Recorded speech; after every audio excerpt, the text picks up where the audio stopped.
Speaking of speech, I'm Fred Hunt. That's Ted Coley. Hey, Ted Coley. Hey, Fred. Ted Coley, you see what's behind us? The sunshine. We're doing an afternoon edition of Beacon of Speech. So with all that sunshine, we're going to talk about smiling, happy thoughts. Sunshine in between the endless rain. Yeah, that sunshine will be gone by the end of this show. That's Ted Coley. I'm Fred Hunt. We're Beacon of Speech.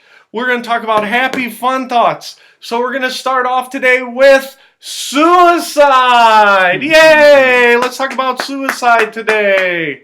Now, suicide is not a fun and happy subject, but we're going to make it a fun and happy subject. How are we going to do that? On the last article that I did on beaconofspeech.com, I talked about committing suicide like a champ. Okay? Now, why would you want to commit suicide? That's all those reasons are all personal for you, me, him, her, other, blah, blah, blah. Right? Now, this is why we were talking about suicide today. I was reading this week, and maybe you know about some of this. Have you heard about all the people climbing Mount Everest? I've heard of people climbing Mount Everest, but what is there, like a spike in it? Yes, there have been 3 deaths this week and 10 this year. Wow. Right? And one of the people went to West Geauga High School. Do you know where that is? It's over by Beechwood. Yeah. You do know where West Geauga High School is. One of the people who died was our age. He was 53 years old. You're 51, I'm 49. 53-year-old West Geauga graduate. His lifelong dream was to climb Mount Everest. And is your dream to climb Mount Everest? No. Is my dream to climb Mount Everest? Probably not. Oh, hell no! Now, why? I don't mind the cold. I like the cold. I ain't going to climb Mount Everest, okay? Because that is a suicide wrapped in a bunch of no fun at the end of your life, okay? So this guy's lifelong dream was to climb Mount Everest, and he went up there, and he reached the top, and he took a selfie, or whatever they do. He's like, lifelong dream, he's got the picture, and he's smiling, but, his face is gone, right? And on the way back down, he got acute altitude sickness, and he's like, oh, I don't feel so good, and basically died on the mountain, right? Now, once you're on the mountain... Now, was he up there by himself? Oh, no, he was with a guide, the Sherpa. They said that there's literally a line of people to the peak, like you're waiting to go on a Disney ride, right? And they said... Is there a turnstile up there? Oh, almost! And they said people die, and they push you to the side, and the other people keep walking. So he's still up there, and he's dead. Okay? But, in my head, I'm like, I think they said, if you climb Mount Everest, you have a 1.75% chance of death.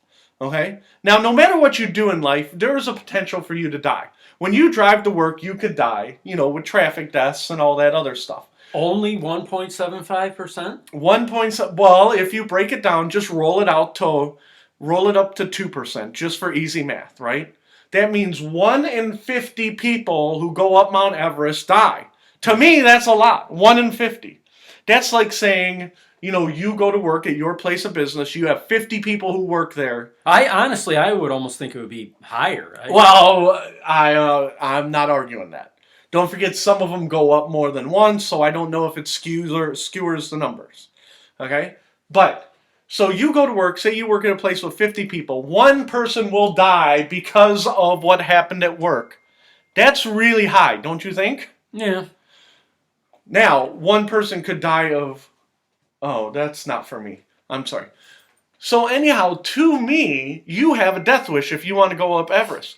There's lots of things that could challenge yourself. Like you could do Tough Mudder, you could do obstacle course racing, you could climb the tallest mountain in Alaska. Like you could climb Denali, right?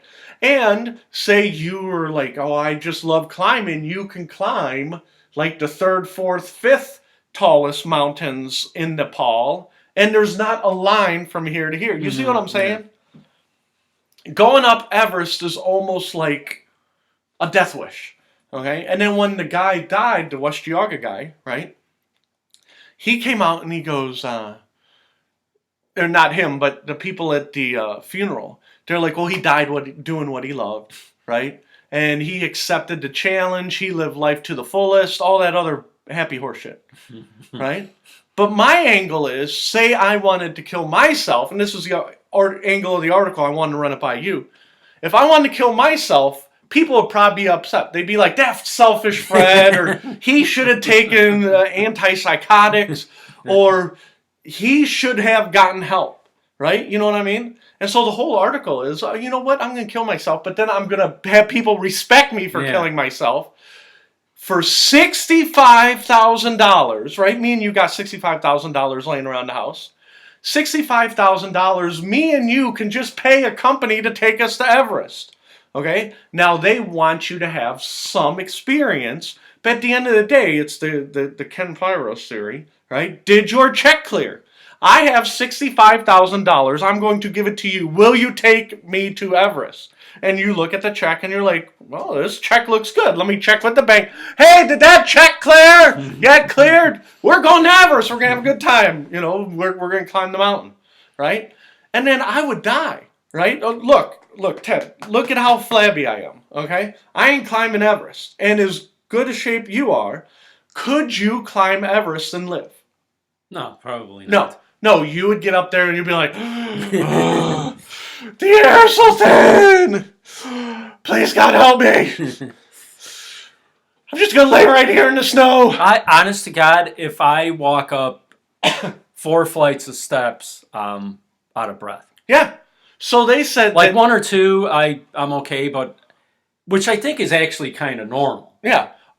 But it's like, can you imagine walking, all the way up there? Because you walk the whole way up. Yeah, you walk the whole way up. And even in my head, I'm like, well, you could just sled down. And they're like, oh, no, that's not how it works. You have to walk down.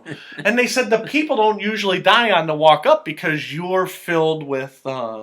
rage. Not rage. I would be filled with rage. What the hell was I thinking? No, they're filled with... anticipation. And anticipation, endorphins, the rush. And they said what happens is once you get to the top, you look down, you're like, oh, I got to walk back down. This is going to suck. Right? And you were like... So on the way up, your attitude is good. Your attitude is good. And then when you're like, screw this. Yeah, you're like, oh, no. There's no more mountains to climb, in the whole... Now your head's in the game. You see what I'm saying? And so that's why I'm like... The guy in West Geauga, my understanding is that he climbed like the tallest North American peak, South American peak, Australian peak, European peak, and then last was Everest. So on his bucket list was climb the tallest mountain on every continent, blah, blah, blah. Now, I hear your phone. I think I'm okay. Is somebody sabotaging our show? Yeah, someone is sabotaging our show. So I'm going to turn it down. Just like I was saying before we started. But anyhow, so the point of my story is that say I want to kill myself, but I don't want people to be upset with me. I'd be like, I want to climb Everest. Because they take amateurs up there. They basically say, we'll train you and then we'll take you up. You see how much? Because your $65,000, that cleared. We're good. Everybody's got to have dreams. Everybody's got to have challenges. I don't disagree with that. But I'd be like, oh, you know what? I'm going to kill myself. I'm going to have people respect me for killing myself. I'm going to go up to Everest and make it look like, oh, it was once in a million thing.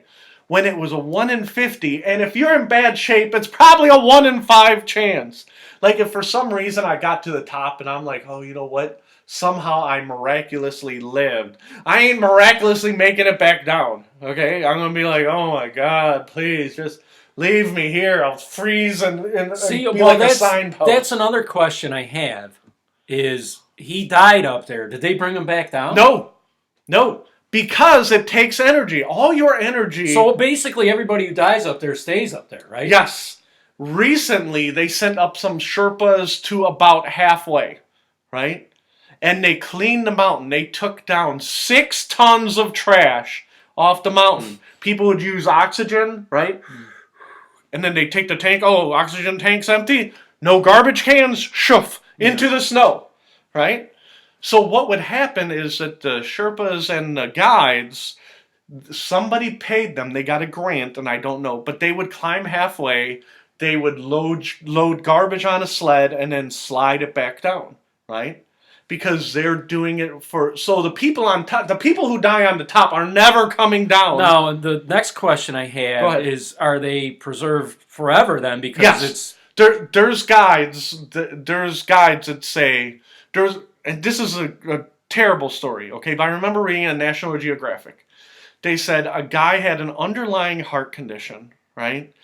But he had green fluorescent boots. So the guides are like, marker 1 is fluorescent green boots. And people are like, what's fluorescent green boots? Oh, it's the dead guy, and he's wearing fluorescent green boots. And all they did was push him 10 feet off the trail. So everybody walking up and walking down would see the guy in the fluorescent. Oh, there he is right over there. Oh, mile marker 4. Fluorescent green boots. And you're like, at that point, I'd be like, yeah, screw. Let's just say that I didn't want to kill myself and do it on a mountain, right? Say I'm like, I really wanted to challenge. Like, I found God. I want to be closer to God, right? And as soon as I hit green boot marker, I'm like, oh, guess what? We're done. I don't want to die. I'm going back down. Screw you guys and your goddamn mountain. I keep the $65,000. I hope you burn it. You see what I'm saying? But when the guy in West Geauga died, they all said how full of life he was. But the one thing that really stuck out is they said, well, he was athletic, but not an athlete. I'm like, well, what the fuck does that mean? Oh, I try not to swear. I just swore. What the hell does that mean? Right? And they said, well, he was in good shape. Right? It's like, well, Ted, you're in good shape, but you shouldn't be climbing Mount Everest. You see what I'm saying? So he was in good shape even though he didn't really engage in like sports. Yeah, even though he didn't engage in sports. It's like, well, what did he do? Well, he climbed. Well, there's a big difference between climbing little mountains and climbing big mountains. Well, you don't understand. But I'm like, but that's the whole point. I don't understand. You should be angry that this 53, again, our age, in good health, basically killed himself. What was up there? Well, it's the challenge. You have to challenge yourself in life. There's lots of ways to challenge yourself in life without going to the top of a mountain. And basically, you're almost publicizing, like, I am better than you. I did Everest, and you did not. I'm dead and you're not. Yeah, you're like, it's almost like, well, I climbed Kilimanjaro. Oh, well, you climbed Kilimanjaro, but you didn't climb Everest. It's like, oh, I'm going to climb Everest then. I'm better than you, no matter what. You see what I'm saying? And again, I don't know the guy in West Geauga, so I feel bad picking on him. But in my head, I'm like, you killed yourself. You just spent X amount of money to kill yourself. Instead, you know what I mean? Like, so not only did he kill himself, he didn't do it like cheaply. Economically. Yeah. It's like, I am going to burn through all this. And it's his money. He can do whatever the hell he wants with it. I'm just saying that there's not that much difference than doing this than going up to Everest. You see what I'm saying? And they're like, well, some people want to... He should have killed himself. He should have killed himself smarter, not harder. Yeah, that's exactly what I'm saying. Now, I could be like, say I get cancer, okay? I get cancer and I'm like, you know what? I'm going to train for the rest of my life. I'm going to do Everest. And Ted, all that other BS I said on Beacon of Speech 108, I'm going to do it. I'm going to train because I have a new life goal. I want to live. You see what I'm saying? There's lots of ways you can live without climbing Mount Everest, right? And getting stuck on the traffic jam. And they say, and this is what's really maddening about it, is that Nepal, because every time they charge somebody, there's like a toll. When you go to Cedar Point, and you're familiar with Cedar Point, you have to pay $100 to get into Cedar Point, right? Now, in order to get into... Is that how much it is now? Yeah, it's $100. In order to go to Nepal, not including training, you have to pay like the government $20,000 just to enter the country. Okay, so it's an expensive amusement park ride. That's what it is. And hardcore climbers, like, we don't want to wait in line. And I'll show you the picture after we're done. There's actually a line of climbers up to the summit. People taking pictures. And they're lining up, get your moment, take your picture, and then start heading back down. And they said what happens is when the wind blows, it slows everybody down. In the old days, you're up in the summit area for 10 to 15 hours, right? Well, because of the lines, and you got to wait for them to take their pictures, and, somebody stumbled, so you got to wait 5 or 10 minutes.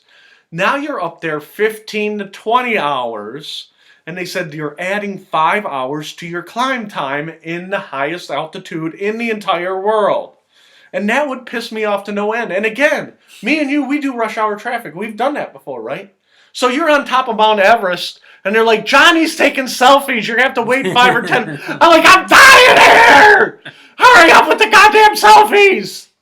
Yeah, so they're turning like Mount Everest into everything else on the planet. Yeah, everything else. Everybody, a cluster F. Yeah, the people in Nepal's like, oh, you know what? All you Americans and Canadians, you keep coming. We'll keep cashing the checks. We do not care. They said literally Nepal doesn't care. Right? We do not care if you are this guy who's climbed every peak, or if you're Fred Hunt from Beacon of Speech. Did that check clear? Did that check clear? Yes, it did. Okay, up you go. Up to there's the mountain right there, and I showed you the mountain peak. And again, I showed you the link on the article that I wrote, right? They're nowhere on that article says we won't take you. You know, they're like, we'll train you. We'll train you to go up Everest. And it's like, oh, you know what? I have cancer. I had cancer. I beat cancer. Now I beat cancer. I want to beat Everest, right? You might as well let cancer take you, okay? Because you're not going to have fun on that mountain. They're like, oh, you don't understand, top of the world, and that's, blah, blah, blah. You know, that's exactly what I was thinking. It's like, that doesn't even seem like fun. Yeah. You know what I mean? It's like there's a lot of dangerous things you can do that are at least fun. Yeah. But you can take that selfie. You can go to the tallest point in Alaska, right, which is half the size of Everest, and you can take that picture, and you're on the top of the world, and you'd be like, I'm on the top of the world. You see what I'm saying? Like what do they call that? What is it, zip lining or whatever? Now, that is probably pretty dangerous, but it at least looks like it's really fun. Oh, yeah. And I'm not saying you shouldn't do dangerous things. I'm just saying that when you say that he's a hero because he climbed Mount Everest, I'm like, yeah, he's not really a hero. He's stupid. Okay? And because we're Beacon of Speech, I can say he's stupid. You might say he's a hero. I say he's stupid. Okay? And his family, you know, he's got kids, you know, like me. And they're like, oh, Dad did what he loved. You know what? I think your kids would rather have you back. You know, you can... I understand because Beacon of Speech is my dream, right? And more or less, long story short, it's my dream, right? One day, this will be work instead of where I work. And my dream is to take Ted along, and we work at this as opposed to working where we work. Would you say that's fair? Mm-hmm. But 1 in 50 people who start, and we'll just call it a podcast, even though it's not. 1 in 50 people who start podcasting do not die doing it. People don't come in and say, oh, you're dead. You know, we're shooting you because you're a podcast. You know, that doesn't happen. You see, you have to weigh the risk and reward. I thought you were going to say 1 in 50 people who start a podcast commit suicide. Well, that's probably it, too. I'll be the 1 in 50 who can, you know what, it never got done. Nobody listened. And nobody cared. It's time to kill myself. And then you could turn around and say... Do it on air. Yeah, and so when I pulled a Fred Dreyer, or whoever the guy who... There's a guy in Pennsylvania, he was a senator, he killed himself, and then they sang, hey man, nice shot, filtered in. Okay?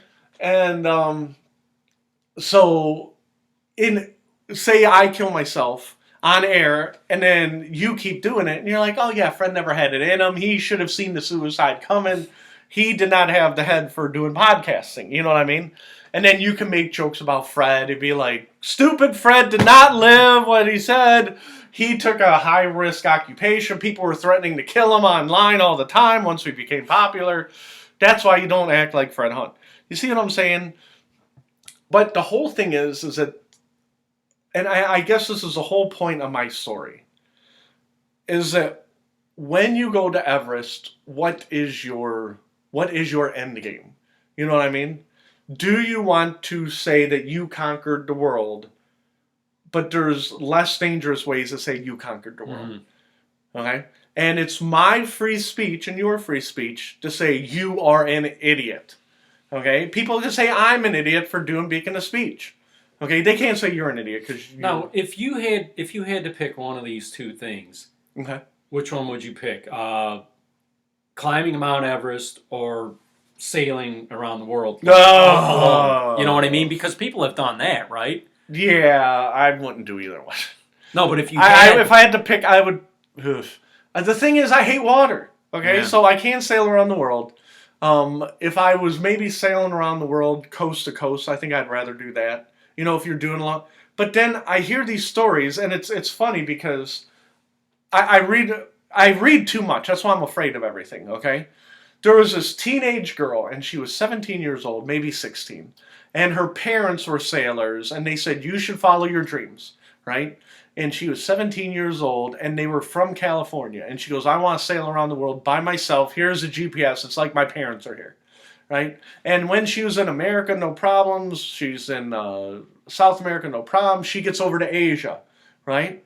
She gets over to Asia. She gets rough seas. She gets turned around. She comes to the natives in Indonesia. And they're like, hey, 17-year-old girl on a boat alone, what are you doing? She's like, oh, I'm sailing around the world. And they rape her and kill her. Yeah. Because she's an American in Indonesia, 17 years old, right? And the mom and dad are like, oh, what are you going to do, Indonesia? You should not have sent your kid around the world at 17 years old. So that really happened? Oh, yeah. Yeah. When was this? Was this recently? Oh, it was about 5 or 6 years ago. But she got killed basically by pirates, right? Yeah. And in America, you're like, well, there are no pirates. My kid will be fine. Yeah. Well, guess what? They're all over the Horn of Africa, and they're all over Indonesia and Papua New Guinea. You know what I mean? And it's like, oh, if we would have known she would have been raped and killed by pirates, we wouldn't have let her go around the... Why in the hell did you let your 17-year-old girl... You know what I mean? Yeah. And I've told this story on Beacon of Speech before, but I'm going to tell it again. Okay? You are doing certain at-risk behaviors, okay? When I lived in Minnesota, and this is the extreme, okay? There was this mom, and her 12-year-old daughter was raped and killed at a casino in Minnesota. This has been 20 years ago. Did I tell you this story? No, I don't think so. I thought I did on Beacon. So I'll tell you anyhow. So this poor 12-year-old girl, and she's a minority, okay?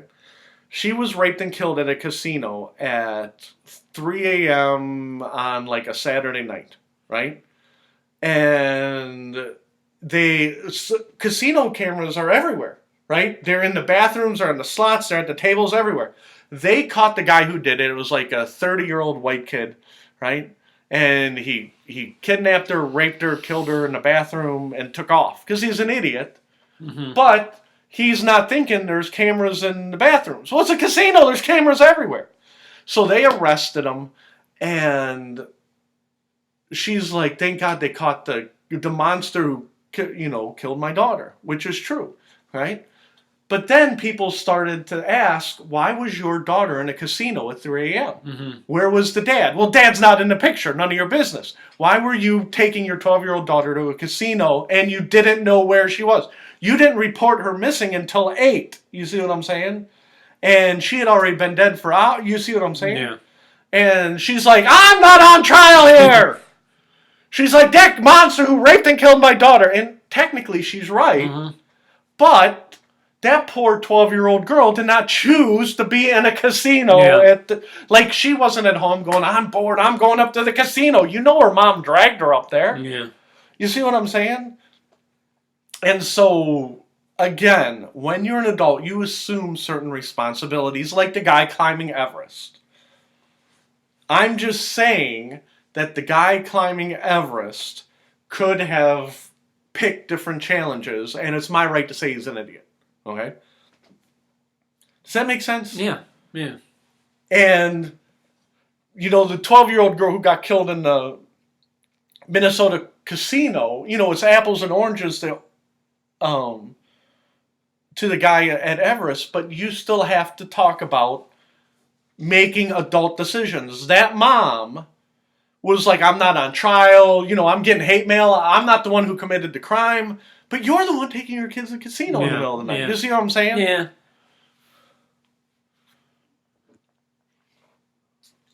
But I mean, regardless, it's like she she didn't do anything wrong. I mean, Oh yeah, that girl was innocent. That 12-year-old, it was 0% her fault. But when you assign blame, 95% was the rapist and killer, and 5% was mom's fault. mm-hmm. Okay, because there's no way she should have been there, and there's no way that guy should have been on the mountain at Mount Everest. Okay, So she was with. The mother did take her there. yeah, the mom took her to the casino, right? But she wasn't with her. It's not like she was waiting outside. It's like mommy's gambling. Yeah. Off you go. You see what I'm saying? There's no like daycare centers at casino. No, not at that casino. And so that they talk about making good decisions. And like I said, you could say beacon of speech is a bad decision, because one day we'll get sued or whatever. And Fred shouldn't have joked around about the Indians. I'm just saying that. God damn it. Okay. That's unrelated to me. We'll talk about that later. But talking about committing suicide slowly, like so every time a bell rings, the angel gets his wings. No, every time that bell rings, that's another message you're getting. Yeah. Is it from the same? Yeah. We'll talk about that later. Anyhow, but the point of my story is that talking about killing yourself slowly, like climbing Everest, like if you kill yourself with the gun, 9 times out of 10, you finish the job and you're done, right? Mm-hmm. Every once in a while you miss and, you're horribly disfigured and you're like, I shouldn't have done that. Well, yeah, you shouldn't have done that because now you're horribly disfigured. Well, that's like, remember that story of, I don't know how many years ago, about that lady who got the face transplant? Yeah. Because didn't her husband, shoot her? Mm-hmm.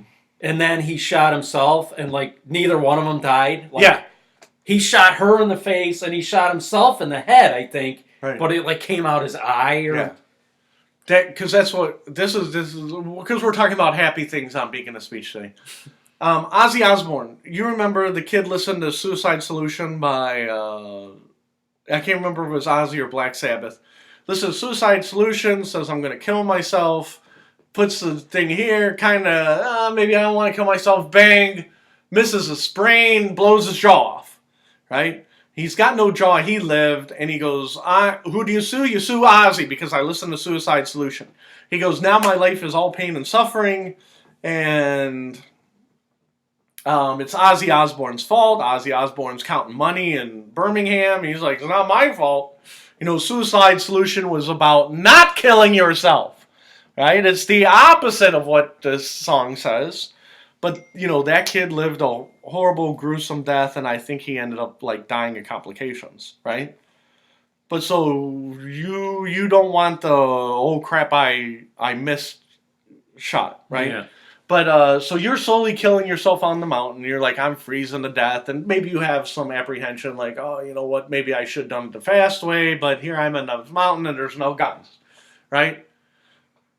Artie Lange is killing himself the slow way, the long game. And this is what I told Ted, and I'll say it on air just like I said before we started, and Ted appreciates this. He appreciates me coming into his home and insulting him.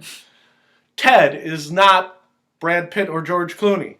But for his age, he's in good health, and he looks good, right? Ted's got some muscle. He's not overweight. He's in good shape physically.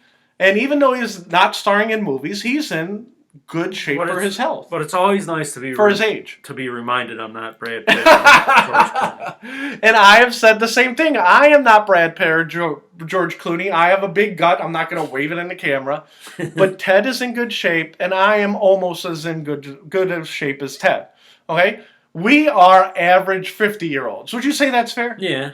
We're not Brad Pitt, but we're not, and we're going to go all the way to the bottom. We are not Artie Lange. Okay? We talk about the Howard Stern show a lot out here on Beacon of Speech, right? And before the show started, I said, hey, guess what? We aren't. And Ted's like, what are you talking about? We're not Artie Lange, right? If you turn your face sideways, I don't know if I can do it and look at the camera at the same time. If you turn your face sideways, Artie Lange's nose has totally collapsed into his face. Yeah, it's right. Ted says, "Can't you get that fixed?" It's disturbing. Ted said, "Can't you get that fixed?" I said, "Yeah, if you were sitting on a big pile of money." Artie Lange has taken all his money and snorted it up his nose. Right? So Artie Lange, now, look, if you didn't know how old he was, how old do you think that picture made him look? Oh, God, like you said, probably in his 70s. In his 70s. Artie Lange, he's got collapsed nose. I ain't combed my hair this morning, but I got a fair amount of hair. Would you say that's fair? Yeah. And Artie's hair was thin and stringy like an addict's hair. You know what I'm saying? Yeah. Now, as you can see, I'm not telling you any secrets. Ted is bald, right? But if you turn to the side, he's got good color and he has good health in his hair. Your mustache, your eyebrows, they all look healthy, right? You see what I'm saying? The hair that you do have is healthy. Artie Lange looked like his hair was like cactuses in a desert. And it looked, wouldn't you say it looked unhealthy? Yeah. Like, you can be bald but healthy. Does that make sense? I mean, well, he used to have, like, curly, Yeah, and now it's just, it looks terrible. And then the nose is collapsed. And then if you look at our skin... I mean, he looks like a hardcore junkie. addict. Yeah. He looks like a hardcore junkie. Yeah, I mean, because you've heard about people, celebrities, and, rock stars who've had drug problems. Right. But they never really looked... Yeah, they got makeup, they got... Yeah, but he looks like somebody who really was... Right. Off the chart. Like we're going to pull a junkie off of the street and we're going to take a picture of him. That's what Artie Lange looks like. And I say that with sadness because oh yeah. We love Artie. We love Artie. But again, we're 50. We are the same age as Artie. And when I look at the picture, I'm like, "Holy cow. I know I didn't take good care of myself as I should have, but god damn, Artie looks bad." Right? Yeah, I mean, it's almost like, because a lot of it is because he's about our age. Right. It's like Artie's probably somebody, if we lived like in the same area as him, we'd probably be hanging around with. Artie, come have a beer, come have a drink. Oh yeah, here I come. Yeah, but he is messed up. And people keep saying they love him. And Howard Stern says, "I want to talk about Artie because every time I do, it just causes trouble." And he said, "I love Artie, but I'm not talking about Artie." And that's what he said while promoting his new book. What was it? Howard Stern Comes Again. Which I am not buying because I am not interested in the new, softer Howard Stern. But we talked about that on the last week in the speech. Right?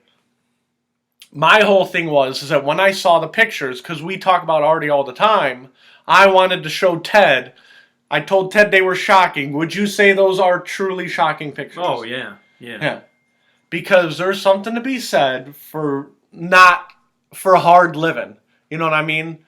I always say the reason I have hair, and I'm not saying that you lost your hair because of bad living, but part of the reason is clean living. And you are not overweight because you took good care of yourself. You ate right. More or less. I know you're not picking at berries and stuff, but no, not like Joey G. If we were at the doctor, we'd look at me like you are a healthy 50-year-old man. If they looked at me, they say you're mostly healthy 50-year-old man.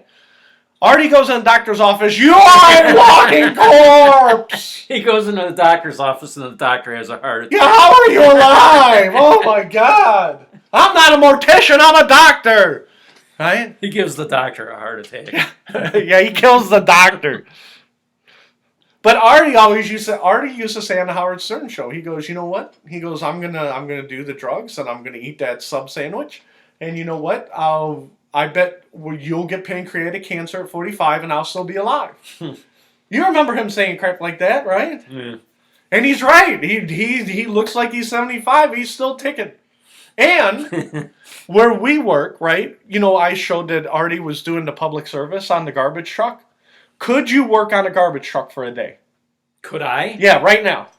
Yeah, I think so. I don't think I could.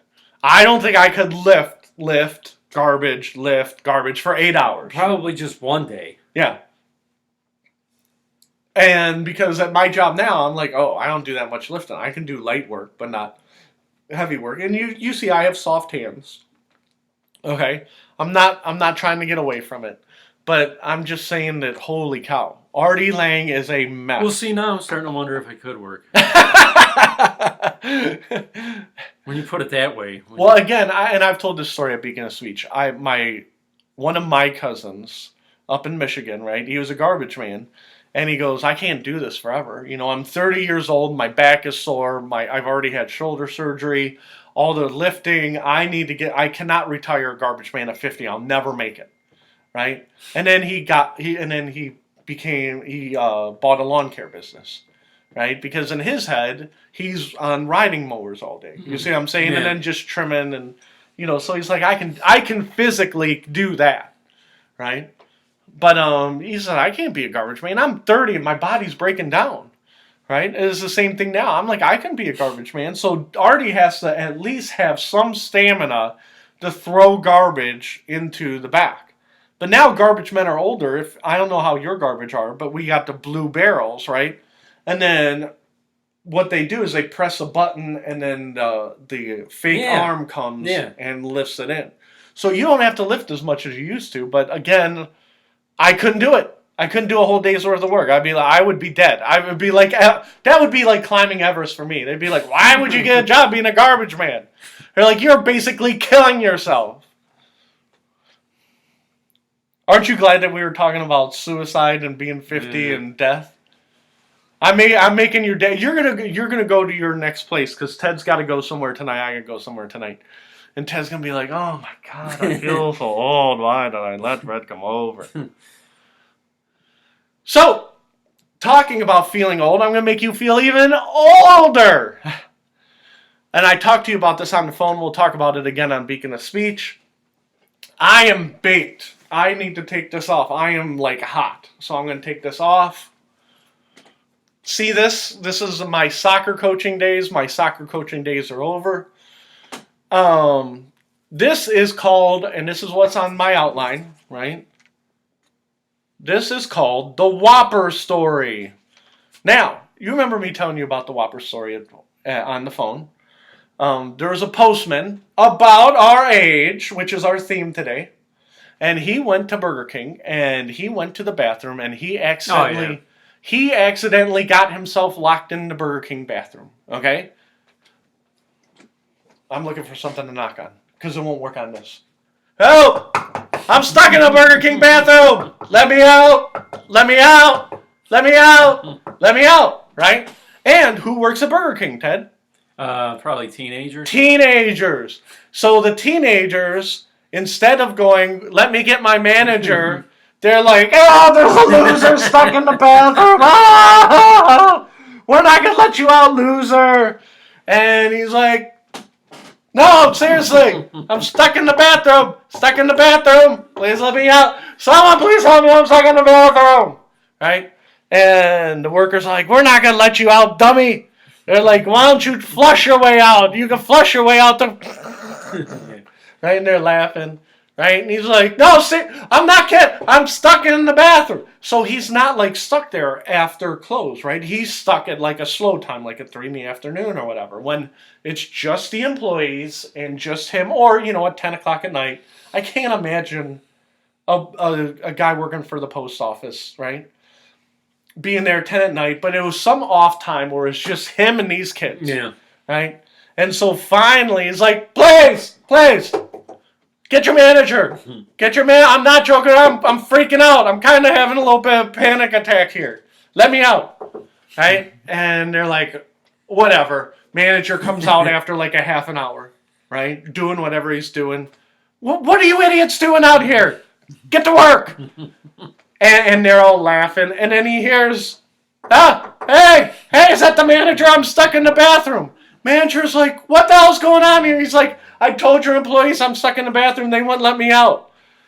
Well, did you try doing XYZ? He's like, yeah, I can't get out. So the manager calls the police department, right? And then somehow they jimmy the door open and he comes out and he's like, like he was on Everest. I was stuck in the bathroom. You don't understand. I'm claustrophobic. It's like it's not like he would ever never been rescued. You know what I mean? And we'll go back to where me and you used to work. Ted, how many times I get stuck in the elevator? I used to bitch about it all the time. I got stuck in the manual elevator at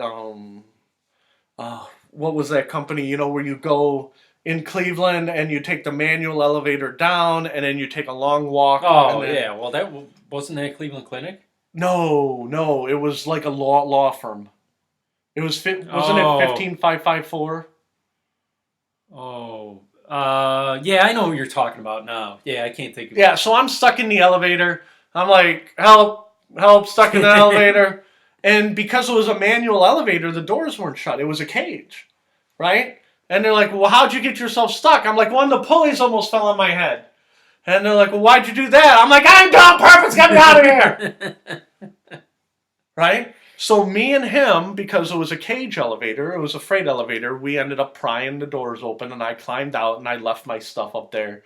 And then finally security guards were like, what are you two doing? I'm like, I was stuck in your elevator. And then I come back and I tell my boss, he's like, well, what do you want me to do about it? I mean, literally, they didn't care. And then I got stuck the other time in the Cleveland Clinic, right, like, we made the exchange at the old place on the east side, and that's what you're talking about. Me and the roll cart are stuck in the room between the data center and the dock. Fred, nobody else has that problem? No one else gets stuck in elevators. How do you keep doing it? But I was stuck in like a maintenance room between the data center and the dock. Like you're doing it on purpose. Oh yeah, well when I got stuck for like the third time, right? The manager goes to me, they're like, I got a whole crew full of people who haven't got stuck once in an elevator and somehow you got locked in 3 times. That's more of a reflection of you than the elevator. I'm like, what do you want me to do? Right? What do you want me to do? Okay? And I'm still indignant years later, especially about the Cleveland Clinic. Because I'm like pounding, and I know people are going home. And the Cleveland Clinic right now, they're calling their lawyers. They're like, we did not do this. He made this. I'm like, bullshit. I'll take you right now to the place on the east side of Cleveland where I was locked in your building. Screw them. I should have sued them when I had the chance. But the point of my story is the guy who got out of the Burger King bathroom. Right? He gets out of the Burger King bathroom. He's like, listen. I was really freaked out, and your employees made fun of me. I timed it. I was in there for 45 minutes or whatever it was, right?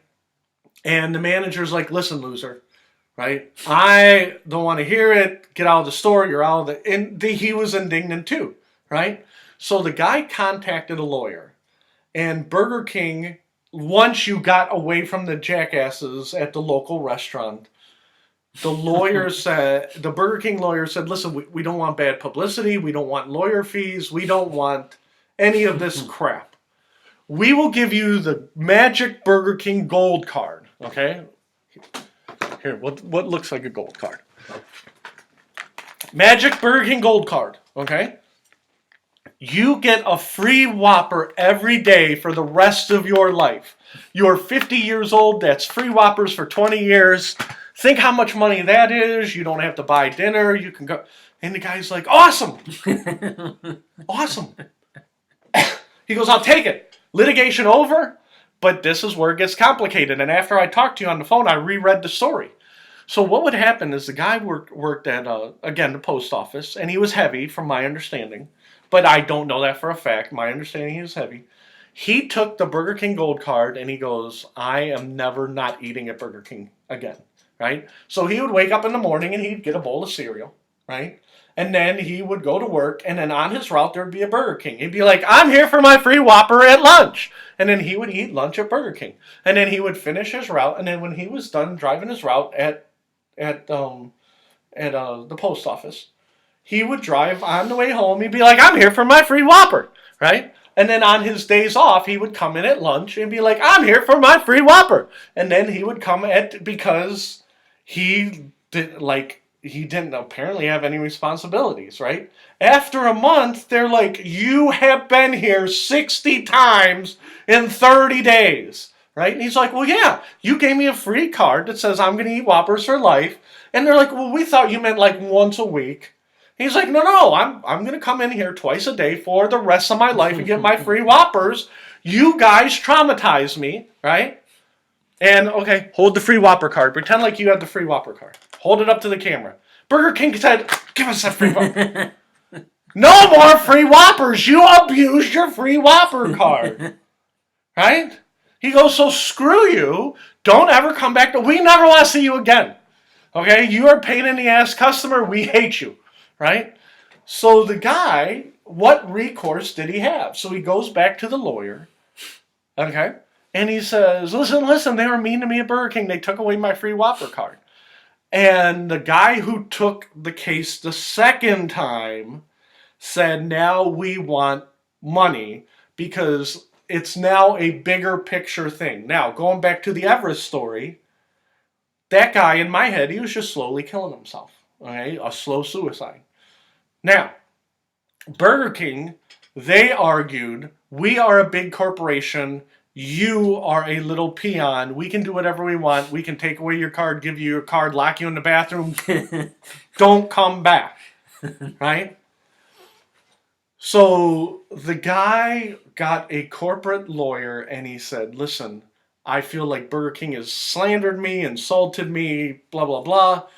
And now they're fighting Burger King on behalf of all the little people in the world who are run over by corporations, whether it's big indiscretions or little indiscretions, and all corporations do is say, listen, we do not care, talk to our lawyer, and then if they think it's a real problem, they pay a little bit of money so they don't have to pay more later. You see what I'm saying? And so the Burger King guy is now, and supposedly he won some money, but Burger King's appealing it. They don't want to pay any money. You see what I'm saying? They just want this guy to go away. And this guy's like, listen, you never even said sorry for your employees laughing at me when I was locked in the bathroom. And they're like, well, what do you want us to be sorry for? And they're like, I was locked in the bathroom and they were making jokes about me being locked in the bathroom. And they're like, well, you can't put a price on that. Don't get yourself locked in the bathroom. Again, like it was his fault. Just like when I'm locked in the elevator and my boss is like, how'd you get yourself locked in the elevator? I don't know. The pulley broke. It almost hit me in the head. What would you like me to do? And so it's the small indignations of life. And the whole point is that they said that more and more people are becoming litigious because corporations feel like they're above the law. Yeah. Now, me getting locked in the Cleveland Clinic, it was inconvenient, okay? And this isn't the direction I was going to go in, but we'll go in this direction. When we're at the Cleveland Clinic and we're at 15193 and I'm locked there, I'm not thinking, how can I sue these people, right? I'm thinking it was a Friday and I did not want to be stuck here. And I know the one security guard can't hear very good. And I do not want to be locked in this room for the weekend because in theory, it would probably take people a day to piece it together. You know what I mean? Well, where is his van? It was before GPS, right? I don't think So you wouldn't want to be locked down there on a Friday night? Right. And not in that neighborhood. You know what I'm saying? And so when we're talking about when I was stuck in the cage elevator in downtown Cleveland, right? Now let's just say that pulley, okay? Say the pulley broke and it actually hit me in the head and knocked me out, right? Then I would want to sue. I'd be like, why in the hell am I making deliveries in a cage elevator with no protection from the pulleys and ropes? You see what I'm saying? And then be like, Fred, why do you have to sue? Because I hate lawyers, right? I don't want to sue anybody. But at what point is a small indignation worth a big indignation? You see what I'm saying? Yeah. Now, how many times have you been locked in elevators or rooms when you were at work? Because we work together. Did it ever happen to you? I'm trying to think. I don't think so. Okay. I don't think so. Because technically, if we want to run it down, I remember very vividly the pulley almost hit me in the head in the cage elevator, right? And then I remember Well, the only thing funny about it is that then you go and you tell somebody and they're acting like, like it's your fault. Yeah, what did you do? Well, but and in the same cage elevator, it happened to me a second time. But luckily, it only happened for like 2 minutes. It's only one floor, right? You're in the cage for one floor. Fred, this is a pattern. This is a pattern. So I'm going one floor, and then it stopped. I'm like, little help, because I knew the security guard was sitting at the cage elevator, and they're like, what do you need help with? I'm like, it just stopped. And they're like, it does that. I'm like, why it shouldn't do that? Right? And then there was a time I was on 193, and then I got stuck in an elevator another time, and it was in Cleveland. And I'm drawing a total blank what the fourth time was. But 4 times I've been trapped. 3 times in elevators, once in that supply electrical room. Right? Yeah, we're gonna have to go over this because off air, I want to figure out exactly what account you're talking about because I'm not really sure. We'll look it up online. But that's the whole thing. Is that see now even I don't believe you. I'm questioning you. Okay. I'm gonna cross-examine. Okay, well we're on Beacon Speech. Nobody's watching. Okay. Do you remember you go down an alley, okay, and there's like shit and piss on the walls because homeless people shit and piss on the walls in the dock area. And then you get in the cage elevator, and Jim Schneider used to have to put 20 boxes for 16 different accounts on it. And then he would get in the cage elevator, go down 1 story. Right, and then there would be a security guard right there where you signed in. And then I know what you're talking about. And then now. you walk to the other elevator. I only did that stop like maybe 3 or 4 times, but I do know what you're talking about. You know what Jim Schneider would say? That's what I want to do downtown! That's why it sucked! I do know what you're talking about now. Okay. So you believe me now? Yeah. I don't believe you, but I do know what you're talking about. Well, that's the whole thing. Let's take it. You don't believe me because that's more fun to talk about. Okay. The guy who got locked in the bathroom at Burger King. We're going to circle back around to him. Okay. Now they're like, we were tracking you, and your break should have been half an hour, and you were there for an hour and 15 minutes. That's what I was. Right? Wondering about. And he's like, I was locked in the bathroom. And they're like, you know what? You always have an excuse. Right? What's your next excuse? Aliens abducted you and probed you for 2 hours. That's why you understand that people look at these numbers. Right. And so at our work, in a lot of places where you work, people track you. Right? And me and you have joked about Amazon wanted to give you bracelets so they know when you're working or not because your hands are moving. I mean, you could be doing this and your hand would be moving, right? So it's not a foolproof thing, but they were talking about making you wear bracelets so they could track how much time you were spending where. It had GPS on it, and they could be like, you spent 20 minutes in the bathroom. And I'm going to throw somebody under the bus right now. We used to do Allstate, right? And I loved Allstate. I used to have Allstate, and I have no problems with the company, right? But every day that I did Allstate, I would pull up to the dock. And you remember going to the Allstate dock, right? Yeah. We would go to the Allstate dock, and I would run in and pee there because it was a long time between stops, right? Well, after a while, I started to notice it was always locked, right? So I couldn't pee there anymore. And then the bathroom door was always locked? Yeah, bathroom door was always locked. And you know where I'm talking about. Yeah, I think so. And after a while, after about 6 months of this, I started to complain to the data center. I said, listen, I really got to use the bathroom, and your bathroom's been locked for 6 months. Is there another bathroom I can use? And they look at me, and they're like, what are you talking about? Right? And I'm like, every time I come down, I go to the dock. Oh, the dock bathroom. Oh, yeah. Well, what happens, and we're not going to use his real name, but John Doe at 10 a.m. comes and he locks the bathroom door because he basically has his own bathroom. And then he takes a crap and he sits there from 10 till 10:45 every morning and takes a 45-minute dump. And it's a huge joke here at Allstate that John Doe takes 45 minutes of crap in the toilet. Like, you should not be having Allstate pay for you taking a crap. And I said, so it's not locked like you're repairing it. It's locked. Somebody's in there taking a dump. And they're like, oh, yeah, that's John Doe.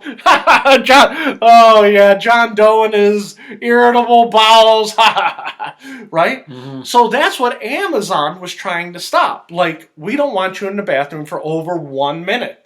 We're going to track how long. Well, it's distasteful for saying, hey, Ted, you were in the bathroom for 6 minutes. You see what I'm saying? Mm-hmm. So they just tell you nicely. Okay?